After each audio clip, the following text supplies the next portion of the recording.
The Spider of Lanka DLC is a bite-sized return to the excellent Golden Idol universe, acting as a short but difficult second course for veteran players.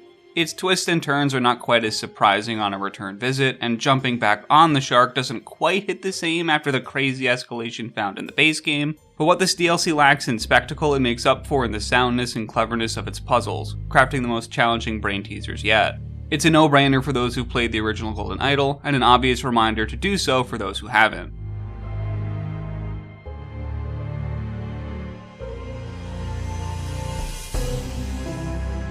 The Spider of Lanka's 3-mission count may seem modest, and frankly, in some ways it is.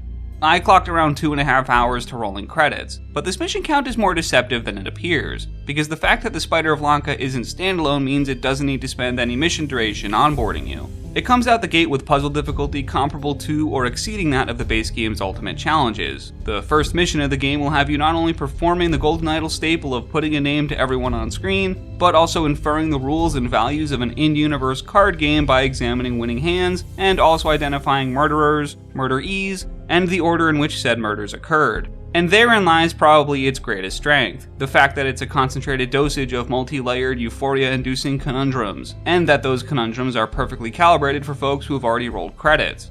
The Spider of Lanka uses the same basic gameplay system of gathering words by investigating your environment, then plugging them into a Mad Lib-style storybook with one right answer, and rewarding diligence and perception from close examination of the environment. It hits those beats with the same level of care, quality, and sometimes even comedy that the first game had, and it manages to never be frustrating thanks to its many rivers to one ocean approach to solving its puzzles. But playing this DLC was not only a reminder of how satisfying and enthralling these puzzles could be, but also the fact that it was their narrative integration that really took the base game to the next level. Because the positive reception of the Case of the Golden Idol wasn't just some untapped demand for math-like word puzzles in gaming, but the fact that their solutioning required you to get really intimate with the world, characters, factions, and motives. So much so that when the story escalated to ridiculous places, you really felt it.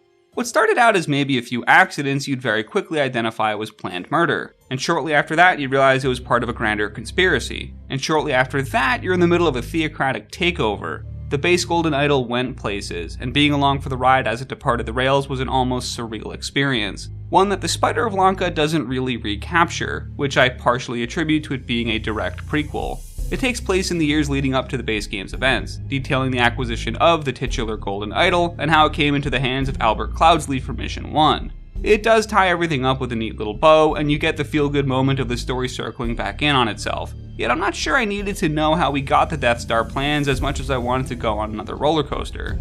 Though the micro-intimate details that govern the Spider of Lanka's puzzles are devilishly challenging, the broad strokes of where it takes you are by design predictable. You know where it's going, and maybe even a secret downside of DLC for a game like this is the fact that your original playthrough is 8 hours of training on the language of its puzzles. Turns out that going into the DLC while being acutely aware of the world's conspiracy nature and the fact that it's governed by opportunistic string pullers and web weavers means that the sort of things that originally passed me by were now staring me obviously in the face. The identity of the spider is kind of transparent within the first couple of frames, which saps some of the intrigue and unpredictability the original missions had. It results in the package being a bit less compelling than the base game it's appended to, but its building blocks are just as solid. Its art still perfectly encapsulates the untimely deaths of its characters, its rituals and sabotage are just as much fun to unwind, and its locales are just as enthralling to learn about. Maybe even more so, because the upside to visiting a faraway land is how the Lankan culture and geography are woven into puzzle solutions in ways you won't expect.